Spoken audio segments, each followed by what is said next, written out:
Next is bypasses or shunts of the fetal circulation system. So you can see the ductus venous, which is directs the oxygen blood from the placental vein into the inferior vena cava. So there is fetal circulation or the placenta to heart circulation inside a mother's womb. So the blood from the or the impure blood from the placenta or the oxygenated blood from the placenta vein goes into the inferior vena cava through the ductus venous. So there you can see the ductus venous, that red going inside the superior vena cava. So the placenta oxygenated blood directs the oxygenated blood from the placental vein into the inferior vena cava. So it partially bypasses the liver sinusoids. And in foramen ovale, an opening in the interstitial septum loosely closed by a flaps of tissue. So in foramen ovale, there is an opening in the interatrial septum, which is loosely closed by a flaps of tissue. So direct some of the blood entering the right atrium into the left atrium aorta, and partially bypasses the lungs. So ductus venous bypasses the liver sinusoids. Foramen ovale bypasses the interstitial septum. You can see the interstitial septum that is behind between the heart's two chambers. So it bypasses these two chambers, foramen ovale. So it is an opening in the interstitial septum, loosely closed by a flap of tissue. So it directs some of the blood entering into the right atrium into the left atrium.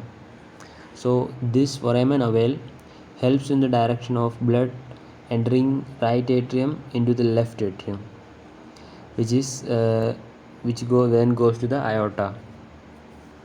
So partially bypasses the lungs. So it partially bypasses the lung, and ductus venous bypasses the liver sinusoids.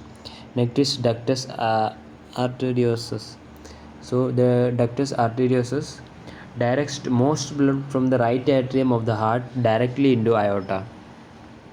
So the most blood that from the right atrium of the heart is directly given into the aorta by this ductus arteriosus.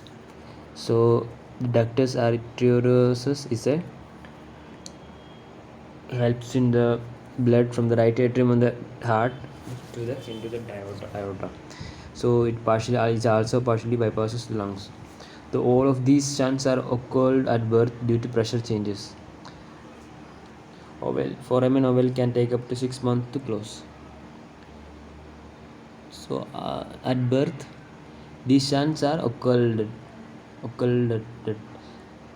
because of pressure changes, and this foramen ovale can take up to 6 months to close. So it is the placenta. So it goes, you can see the foramen ductus venosa, and it passes the blood from the placenta, oxygenated blood from the placenta to the heart, superior vena cava, and it is bypasses the liver sinusoids. And you can see the ductus arteriosus. It is also seen into the right atrium. The pass right atrium directly into the aorta. It also bypasses the lungs, and you can see the foramen ovale. This is the foramen ovale. So foramen ovales are seen between the interstitial septum, which passes the left blood from the left atrium to the right atrium. So it also bypasses the lungs. So these are the fetal circulation. You can see the key, which is high oxygenation blood, is red color, and is moderate color is moderate oxygenation, and there is a skin color, so low oxygenation, and blue is very low oxygenation. So you can see the circulation, that the superior vena cava, there is blood from impure blood from the body, and it goes inside the superior vena cava to into the right atrium. So in between there is foramen ovale, which helps in the passing of blood from the right atrium into the left atrium. So there is a gap between the interstitial septum opening, which helps in the passing of some of the blood, not the completely blood, but some of the blood directly into the left atrium. So it has that function. So you can see the circulation that goes from the right atrium into the foramen ovale, into the left atrium, that goes into the left ventricle, right ventricle. So this form of passing, after that it goes to the aortic arc. The oxygenated also blood comes from the placenta, so oxygenated blood also comes from the placental. And then there is foramen ovale, ductus venosa, ligamental venosum, hepatic portal vein, umbilical vein, ligamental tears, inferior vena cava, umbilicus, abdominal aorta, common iliac artery and umbilical arteries, medial umbilical ligaments, urinary bladder and umbilical cord.